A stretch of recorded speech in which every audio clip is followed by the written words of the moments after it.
بھارت کے وزیر اعظم نریندر مودی نے کہا ہے کہ آرٹیکل 370 کی دیوار قبرستان میں گاڑ دی۔ دنیا کی کوئی طاقت 370 دوبارہ نہیں لا سکتی۔ مقبوضہ کشمیر کی نئی اسمبلی کے اجلاس میں اراکین نے مطالبہ کیا تھا کہ علاقے کا خصوصی درجہ بحال کیا جائے۔ اگست 2019 میں بھارتی سرکار نے یک طرفہ اقدام سے مقبوضہ کشمیر کی حیثیت بدل دی تھی۔ نیشنل کانفرنس اور کانگریس اتحاد نے قرارداد منظور کر کے نئی دلی سے مطالبہ کیا ہے کہ مقبوضہ کشمیر کی حیثیت بحال کی جائے۔ بی جے پی کے اراکین اسمبلی نے پی ڈی پی کی جانب سے پیش کی جانے والی قرارداد کی کاپیاں چھیننے کی کوشش کی۔ سارجنٹ آف آرمز نے ہنگامہ آرائی کرنے والے بی جے پی اراکین کو باہر نکال دیا۔ بھارت کی سپریم کورٹ کے سبکدوش ہونے والے چیف جسٹس نے بھی آرٹیکل 370 منسوخ ہونے کی توثیق کی تھی، مگر ریاستی انتخابات کرانے کا بھی حکم دیا تھا۔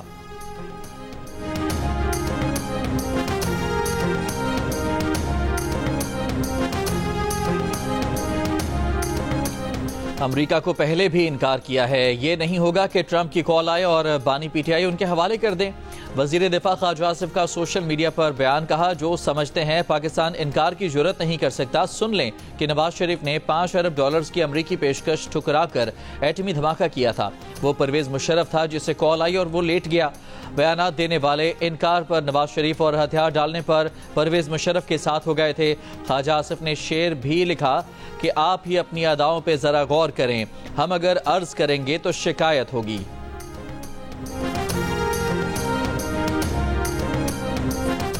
عوام کا فیصلہ تسلیم کرتے ہیں، 20 جنوری کو پرامن انتقال اقتدار ہوگا۔ کاملا ہیرس کی شکست کے بعد امریکی صدر جو بائیڈن کا قوم سے خطاب، کہا جمہوریت میں ہمیشہ عوام کی رائے چلتی ہے۔ ڈونلڈ ٹرمپ کو فون پر مبارکباد دی ہے، یقین دلایا ہے کہ انتظامیہ ان کی ٹیم کے ساتھ کام کرے گی۔ کاملا ہیرس نے ورکرز سے خطاب میں کہا کہ جمہوریت کا اصول ہے ہارو تو شکست تسلیم کرو، ہماری لڑائی امریکہ کے بہتر مستقبل کے لیے ہے۔ بانی پی ٹی آئی کے کان کچے ہیں، ٹرمپ کے نہیں۔ بانی پی ٹی آئی اس خواب سے نکلیں جو انہوں نے اپنے لیے بن لیا ہے۔ امریکی صدر کسی اور کے کہنے پر اپنی پالیسی نہیں بناتے۔ بانی پی ٹی آئی کے دعووں پر امریکہ میں پاکستان کے سابق سفیر حسین حقانی کا رد عمل۔ جیو نیوز کے پروگرام آج شاہزیب خانزادہ کے ساتھ میں بات کرتے ہوئے کہا کہ نہ وہ پہلے کبھی لابسٹ تھے نہ اب ہیں، اگر ہوتے تو پی ٹی آئی والوں سے پیسے لے کر ان کے لابنگ کرتے۔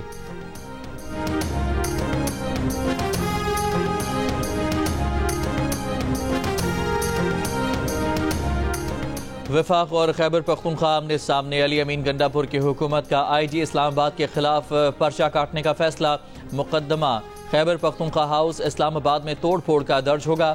توڑ پھوڑ، چوری، دہشت گردی اور دیگر دفعات لگائی جائیں گی۔ آئی جی سمیت کئی پولیس اہلکاروں کو نامزد کیا جائے گا۔ وزیر اعلیٰ خیبر پختونخوا کے ترجمان بیرسٹر سیف نے کہا کہ کے پی ہاؤس ہمارا ہے، ایف آئی آر ہم کاٹیں گے۔ وفاقی وزیر امیر مقام نے فیصلہ مذائقہ خیز قرار دے دیا، کہا کہ خیبر پختونخوا ہاؤس ہم سب کا ہے، اسے دہشت گردوں کا گڑھ نہ بنائیں۔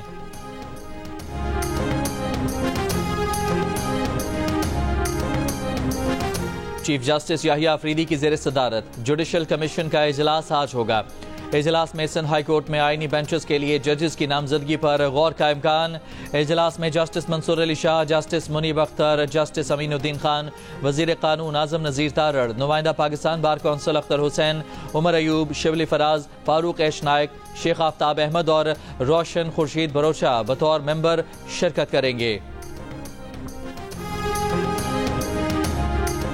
جنوبی وزیرستان میں فائرنگ کا تبادلہ، 4 سیکیورٹی اہلکار شہید۔ شہداء میں نائب صوبیدار طائب شاہ، لانس نائک مزمل محمود، لانس نائک حبیب اللہ، لانس نائک گلاب زبان شامل۔ آئی ایس پی آر کے مطابق سیکیورٹی فورسز نے 5 خوارج کو بھی ہلاک کر دیا۔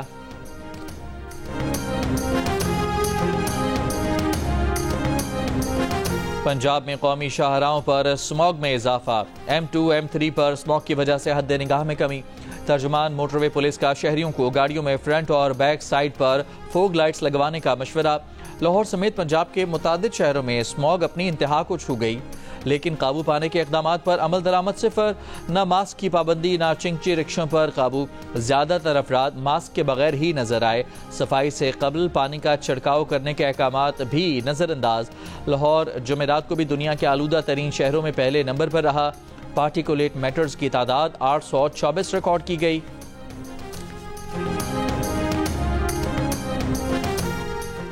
پاکستان اور آسٹریلیا کے درمیان دوسرا ون ڈے آج کھیلا جائے گا۔ قومی ون ڈے اسکواڈ کی دوسرے ون ڈے کے لیے تیاریاں جاری۔ ٹیم کا ایڈلیڈ میں بھرپور ٹریننگ سیشن، نیٹ پریکٹس پر بیٹنگ اور بولنگ کی پریکٹس کے ساتھ ساتھ کھلاڑیوں نے فزیکل اور فیلڈنگ ڈرلز میں بھی حصہ لیا۔ فاسٹ بالر نسیم شاہ بھی فٹ ہو گئے، مکمل ردھم کے ساتھ بولنگ کی۔ فاسٹ بالر نسیم شاہ کہتے ہیں پہلا ون ڈے قریب جا کر ہارے، امید ہے دوسرا ون ڈے جیت کر سیریز برابر کریں گے۔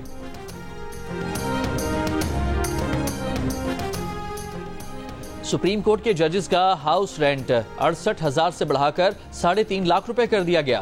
جوڈیشل الاؤنس 3,42,000 سے بڑھا کر 10,90,000 کر دیا گیا۔ قائم مقام صدر کی منظوری کے بعد وزارت قانون و انصاف نے نوٹیفیکیشن جاری کر دیا۔ وزیر اعظم شہباز شریف سے ترکی کے سفیر عرفان نذیر اوغلو کی ملاقات۔ شہباز شریف نے کہا کہ پاک ترکی تعلقات کو مزید مستحکم کرنے کے خواہاں ہیں۔ جموں کشمیر پر ترکی کی مسلسل حمایت پر شکریہ ادا کرتے ہیں۔ کہا کہ پاکستان بھی بنیادی مفادات پر ترکی کی بھرپور حمایت جاری رکھے گا۔ وزیر اعظم نے ترک صدر کو جلد پاکستان کا سرکاری دورہ کرنے کا دعوت کا اعادہ کر لیا۔ وزیر اعظم نے پاک ترک تجارت، سرمایہ کاری، دفاع میں تعاون مزید بہتر بنانے کی ضرورت پر زور دیا۔ وزیر داخلہ محسن نقوی کی چینی سفارت خانے آمد۔ چین کے سفیر جیانگ زی ڈونگ سے ملاقات۔ کراچی میں گارڈ کی فائرنگ سے 2 چینی شہریوں کے زخمی ہونے کے واقعے پر افسوس اور متاثرہ چینی باشندوں کے اہل خانہ سے دلی ہمدردی کا اظہار۔ چینی سفیر نے کہا کہ چین 2 طرفہ سیکیورٹی تعاون کو مزید بڑھانے اور پاکستانی اداروں کی صلاحیتوں میں اضافے کے لیے تیار ہے۔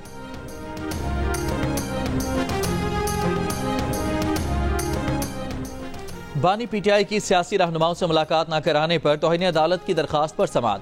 اسلام آباد ہائی کورٹ نے جیل سپرنٹینڈنٹ اڈیالہ کو آج 10 بجے طلب کر لیا۔ بانی پی ٹی آئی کے وکیل نے کہا کہ پہلے اسی عدالت سے آرڈر ہو چکے ہیں۔ اسی عدالت نے 3 وکلاء پر مشتمل کمیشن بھی قائم کیا تھا، لیکن عمل درآمد نہیں ہو رہا۔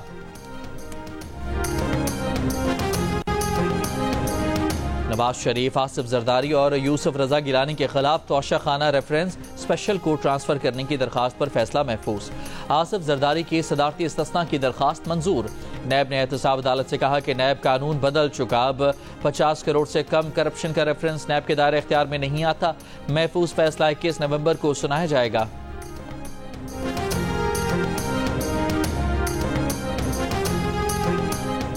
مسافر گاڑیوں پر فائرنگ کے بعد 27 دن سے بند راستے کھلوانے کے لیے ضلع کرم میں قبائل نے امن مارچ شروع کر دیا۔ انسانی حقوق کمیشن کا خیبر پختونخوا کے ضلع کرم کے بحران پر فوری کارروائی کا مطالبہ۔ Chairman HRCP Asad Iqbal but نے کہا کہ کرم میں قبائل اور فرقوں کے تصادم میں متعدد افراد ہلاک ہو چکے ہیں۔ صورتحال کو قابو کرنے کے لیے سڑکیں اور موبائل فون بند کرنے کے اقدامات سے غذائی اور طبی بحران پیدا ہو گیا ہے۔ ریاست کرم کے مکینوں کے امن مارچ پر توجہ دے اور عوام کی زندگی اور سلامتی کے حقوق کا تحفظ کرے۔ ملک میں اس وقت انسداد دہشت گردی کے 2273 کیسز زیر التوا ہیں۔ صرف سندھ میں 1372 کیس فیصلوں کے منتظر ہیں۔ چیف جسٹس آف پاکستان کی زیر صدارت ATC ججز کے اجلاس میں انکشاف۔ اعلامیہ کے مطابق چیف جسٹس یحییٰ آفریدی نے مقدمات کو تیزی سے نمٹانے اور انصاف میں تاخیر نہ ہونے کو یقینی بنانے پر زور دیا ہے۔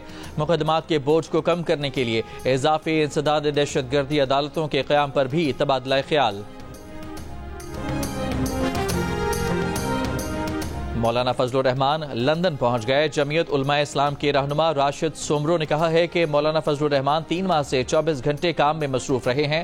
مولانا فضل الرحمان کو آرام کی شدید ضرورت ہے۔ وہ لندن میں 10 روز گزاریں گے۔ سیاسی سرگرمی میں حصہ نہیں لیں گے، صرف نجی دعوتوں میں شرکت کریں گے۔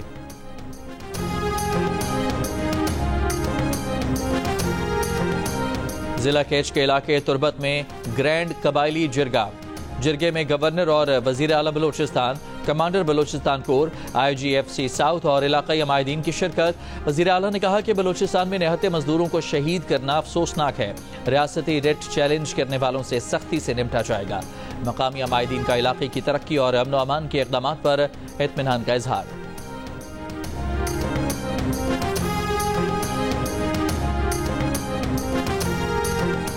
ملاکنڈ میں لیویز چیک پوسٹ موسا مینا درگئی میں لیویز اہلکار کی مبینہ فائرنگ۔ لیویز حوالدار سمیت 2 اہلکار جاں بحق، 1 زخمی۔ فائرنگ کے بعد ملزم فرار، لاشیں اور زخمی اسپتال منتقل۔ بلوچستان کے علاقے خزدار میں وبا سے 4 بچے جاں بحق۔ موت کا شکار بچوں میں سے 3 کا ایک ہی خاندان سے تعلق۔ لواحقین کا کہنا ہے کہ بچوں کو بخار کے ساتھ حلق بند ہونے کی تکلیف ہوئی جس سے موت واقع ہوئی۔ حکام کے مطابق مرض میں مبتلا بچوں کو اسپتال نہیں لایا گیا تھا۔ 3 مریض بچے کراچی کے اسپتال منتقل۔ خیبر پختونخوا کے پرائمری ٹیچرز کا اپ گریڈیشن نہ ہونے پر تیسرے روز بھی احتجاج۔ 26,000 سے زائد اسکولوں میں تدریسی عمل معطل۔ وزیر اعلیٰ ہاؤس میں ٹیچرز ایسوسی ایشن کے وفد کی وزیر اعلیٰ کے پی سے ملاقات۔ مشیر اطلاعات کے پی بیرسٹر سیف نے کہا کہ اسکول بند کرنے سے مسائل حل نہیں ہوں گے، اساتذہ کے تمام جائز مطالبات مانے جائیں گے۔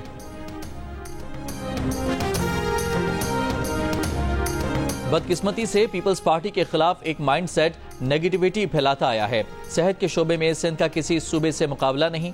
دنیا میں پاکستان واحد ملک ہے جہاں سائبر نائف سے مفت علاج ہوتا ہے۔ سندھ میں مفت میں سائبر نائف سے کینسر کا علاج کیا جا رہا ہے۔ وزیر اطلاعات سندھ شرجیل میمن کی پریس کانفرنس، کہا پورے ملک سے لوگ سندھ میں علاج کے لیے آتے ہیں۔ صدر زرداری نے خواتین کو بااختیار بنانے کے لیے منصوبے شروع کیے۔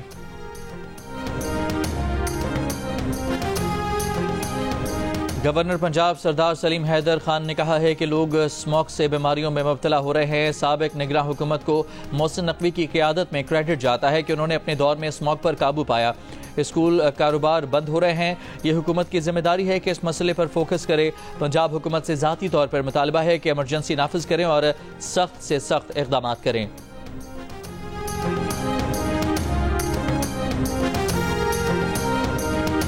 وزیر صحت سندھ ڈاکٹر عزرا پچوہ نے میڈیکل کالجز میں داخلے کے لیے ایم ڈی کیٹ ٹیسٹ کی مخالفت کر دی۔ کہا طلبہ کی تعداد زیادہ ہونے کی وجہ سے ٹیسٹ میں شفافیت برقرار رکھنا مشکل ہے۔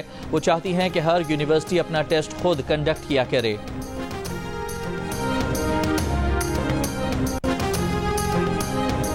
ڈونلڈ ٹرمپ کا روسی صدر پوٹن سے گفتگو کی خواہش کا اظہار۔ نومنتخب امریکی صدر نے کہا کہ بدھ کی صبح سے اب تک 70 عالمی رہنماؤں سے بات کی ہے۔ ابھی تک روسی صدر سے بات نہیں کی لیکن ارادہ ہے۔ روسی صدر پیوٹن کی ٹرمپ کو صدارتی انتخاب میں کامیابی پر مبارکباد۔ کہا روس امریکہ کے ساتھ تعلقات بحالی کے لیے تیار ہے۔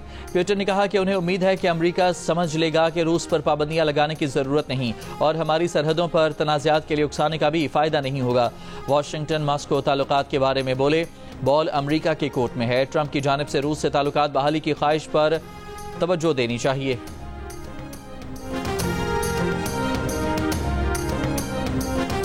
برطانیہ میں شرح سود میں کمی، مارگیج ادا کرنے والوں کے لیے بڑا ریلیف۔ بینک آف انگلینڈ نے شرح سود میں 0.25% کمی کا اعلان کر دیا ہے۔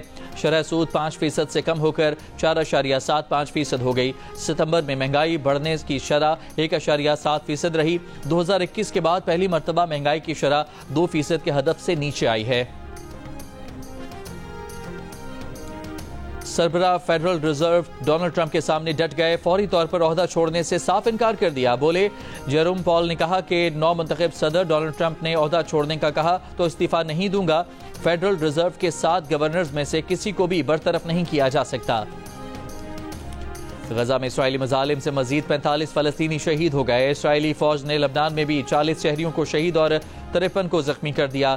اسرائیلی فوج کا شہید حسن نصر اللہ کے جائے پیدائش والے علاقے بازوریا میں بمباری کر کے ان کے چچا ابو حیدر نصر اللہ اور ان کے 3 بیٹوں کو شہید کیا۔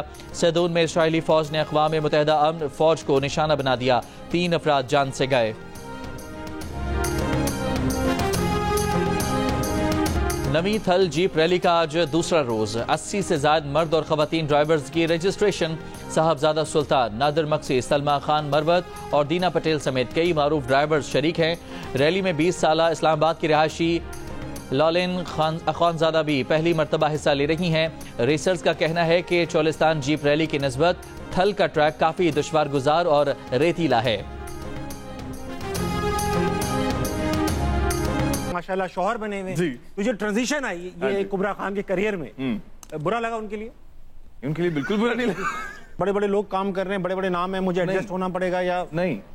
نہیں کیوں؟ نہیں اتنے چوڑے میں کیوں تھے آپ؟ اتنے چوڑے میں اس لیے تھا کیونکہ میں پنجابی ہوں اور میں لاہور سے ہوں۔ اوئے ہوئے ہوئے تو وہ ایک پنجابی کی جو پنجابی کا جو کانفیڈنس ہوتا ہے نا، وہ کہیں بھی چلا جائے وہ وہیں رہتا ہے۔ اداکار Ali Raza motor cycle mechanic کیوں بنے؟ والدہ نے انہیں شوبز میں کام کرنے سے منع بھی کیا تھا اور انہیں ڈرامے میں اداکارہ کبرا خان کا شوہر بننا کیسا تجربہ لگا؟ جانیے پروگرام ہنسنا منع ہے میں میزبان تابش ہاشمی کے ساتھ آج رات 11 بجے صرف جیو نیوز پر۔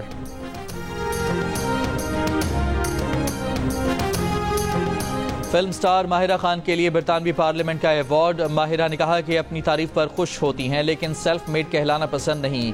کامیابی کا کریڈٹ والدین، ٹیچرز، مینٹورز، ساتھیوں اور مداحوں کو دیا۔ ایم پی افضل خان نے ماہرہ خان کی کامیابی دیگر خواتین کے لیے مشعل راہ قرار دی۔ ماہرہ نے اپنے سوشل میڈیا اکاؤنٹ پر بھی پوسٹ لگا کر خوشی کا اظہار کیا۔ دبنگ خان کے بعد اب کنگ خان کو بھی جان سے مارنے کی دھمکی، کروڑوں کا بھتہ مانگ لیا۔ ممبئی پولیس نے شاہ رخ خان کی سیکیورٹی مزید سخت کر دی، دھمکی دینے کا مقدمہ درج کر لیا۔ دھمکی دینے والے کو ٹریس کرنے کا بھی دعویٰ۔ لارنس بشنوئی گینگ کے ملوث ہونے کی تحقیقات کا بھی آغاز کر دیا۔ 5 نومبر کو سلمان خان کو بھی دھمکی دینے والا لارنس بشنوئی کا بھائی کرناٹک سے گرفتار، مہاراشٹر پولیس کے حوالے۔ اور بھارتی گلوکار ریپر ہنی سنگھ نے پاکستانی گلوکار کا سرائکی گانا گا کر مداحوں کے دل جیت لیے۔ ہنی سنگھ نے حاضرین کو گانے کے اصل گلوکار ندیم عباس کے حوالے سے بتایا اور انہیں کریڈٹ بھی دیا۔ ویڈیو سوشل میڈیا پر وائرل۔